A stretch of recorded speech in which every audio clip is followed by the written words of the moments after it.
Assalamualaikum warahmatullahi wabarakatuh. Nama saya Salvi Anggraini dari kelas 11 Agama 2. Hari ini saya akan mempresentasikan peran tokoh nasional dan daerah dalam mempertahankan kemerdekaan Indonesia.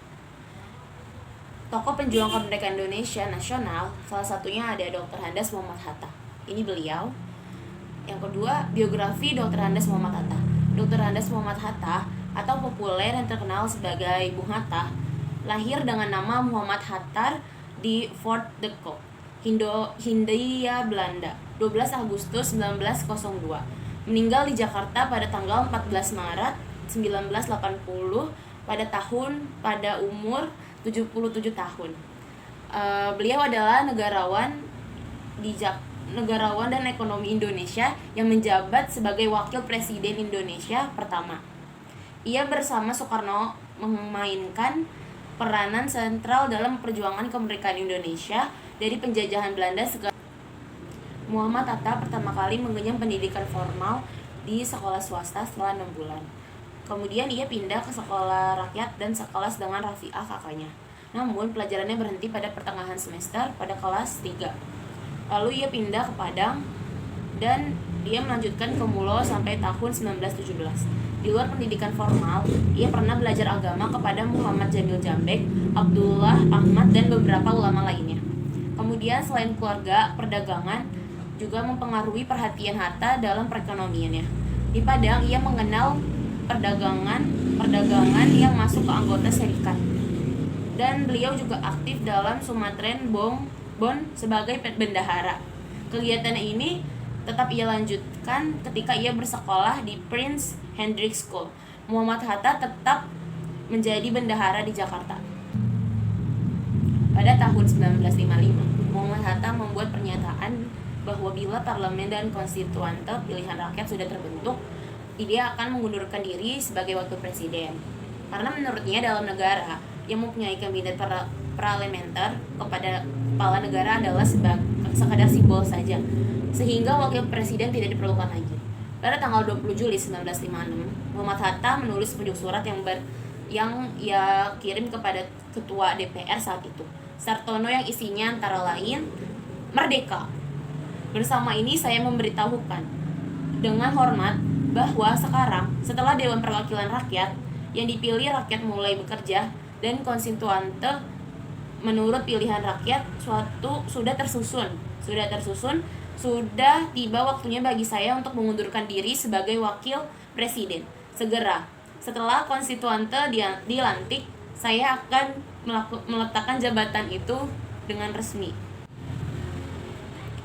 Setelah wafat, pemerintahan memberikan gelar pahlawan proklamator kepada Bung Hatta pada tanggal 23 Oktober 1986 bersama dengan mendiang Bung Karno. Pada 7 November 2012, Bung Hatta secara resmi bersama dengan Bung Karno ditetapkan oleh Presiden Susilo Bambang Yudhoyono sebagai pahlawan nasional. Sejak 9 April 2003, perkumpulan BHACA yang diprakarsai oleh Theodore Permaidi Rachmat dan Teten Masduki yang menyelenggarakan perhelatan penganugerahan Bung Hatta Award yang diserahkan kepada para tokoh Indonesia dari berbagai latar belakang profesi yang dinilai memiliki komitmen anti korupsi. Beberapa tokoh yang pernah menerima penghargaan tersebut antara lain Tri Risma Harini, Basuki Cahayapurnama, dan Joko Widodo. Jasa-jasa dari Dr. Andes Muhammad Hatta, yang pertama adalah merumuskan teks proklamasi, yang kedua mendampingi Soekarno dalam upacara proklamasi dengan pakaiannya yang serba putih, juga menjadi wakil presiden Indonesia setelah melangsungkan upacara proklamasi, dan juga yang terakhir memperjuangkan Indonesia di konferensi meja bundar. Selanjutnya ada tokoh pejuang kemerdekaan Indonesia daerah, yaitu Kiai Haji Hashim Asy'ari. Beliau adalah salah satu tokoh berjuang yang mempertahankan kemerdekaan negara Republik Indonesia. Beliau lahir di Jombang, Jawa Tengah pada tanggal 10 April 1875. Beliau juga merupakan salah satu ulama yang mendirikan pesantren yang bernama Tebu Ireng yang didirikan pada tahun 1899, serta memelopori pendirian organisasi massa Islam Nahdlatul Ulama yang biasa disebut NU pada tanggal 31 Januari 1926. Kiai Haji Hashim Asy'ari juga memiliki peran penting dalam upaya memperjuangkan dan mempertahankan perjuangan kemerdekaan.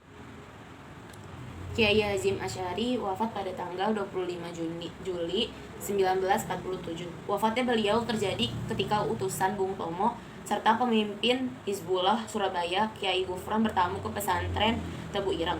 Kedatangan dua tamu tersebut berupaya memberitahukan Kiai Haji Hasyim Asy'ari bahwa pasukan Belanda melakukan agresi militer pertama dan menduduki kota Malang yang sebelumnya dikuasai pasukan Hizbullah.